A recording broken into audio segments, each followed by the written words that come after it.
The right kind of fund always depends on the time frame. It will also be education for the child when he becomes a major, that how a meaningful capital gets accumulated with small contributions over a longer period of time. Hello and welcome to Investors Hangout. This weekly interaction to help you learn and understand savings and investment issues is brought to you by Aditya Birla Sun Life Mutual Fund and Value Research. Now, today's episode is going to be all about gifting mutual fund units to your grandchildren, to your friends, or to someone else. But is that even possible? Well, we'll talk about the whys and hows of it in today's episode, so keep watching. Actually, it's not possible to gift mutual fund. You have some mutual fund and you gift it to somebody and he becomes a owner. You put it in an envelope. It doesn't work like that because there are legal requirements which prohibits that. So there are two possible scenarios. One is that you have some investment and you want to earmark your grandchild, one grandchild, to own it. In that case, you have to do two things. For that particular investment, nominate him. And you can actually have multiple nominees, up to three in case of a mutual fund. You can say that this is my investment of 5 lakh rupees. You want 20% of this to go to 20% of this investment value to go to one child, another 40% to another child, and another 40% to the third child, so on and so forth, or one third of it to each of them, three of them. You can earmark your nominees to become proportionate owner, and you can specify it beforehand. But that is not enough. Just having nominees in that proportion or ratio. Besides that, you will have to mention that in your will, that this is what you are desirous of, and that is how it will be distributed.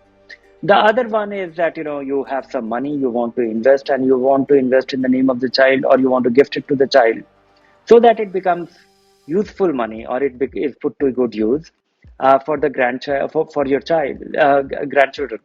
In that case, it is possible to make investment in the name of the child, but he can't use it. He will not become a owner till he becomes a major. So you make that investment, and make that investment with the parent as the guardian.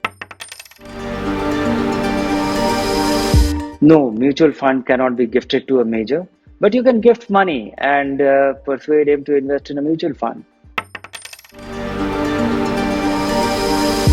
The right kind of fund always depends on the time frame.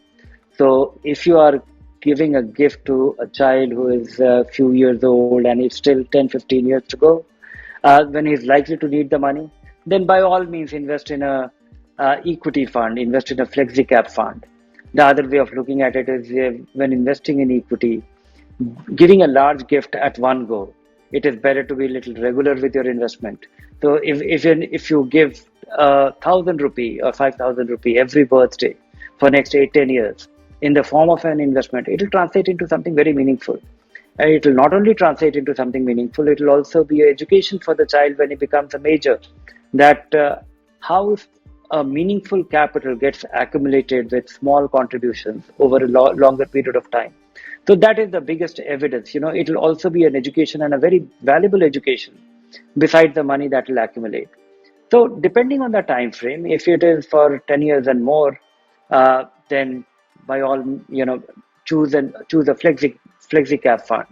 This will not require maintenance. You don't have to worry about large, mid, or small, what will do well. And over this longer period, a reasonable fund will actually tide over all the ups and downs.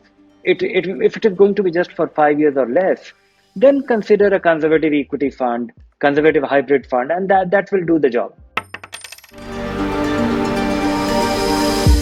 Once the child becomes a major, once he is 18 years of age, then the account will be frozen. So there is a documentation, a set of things needed to unfreeze that investment, to make more contribution by the child, or to be able to realize it, to encash it in his account.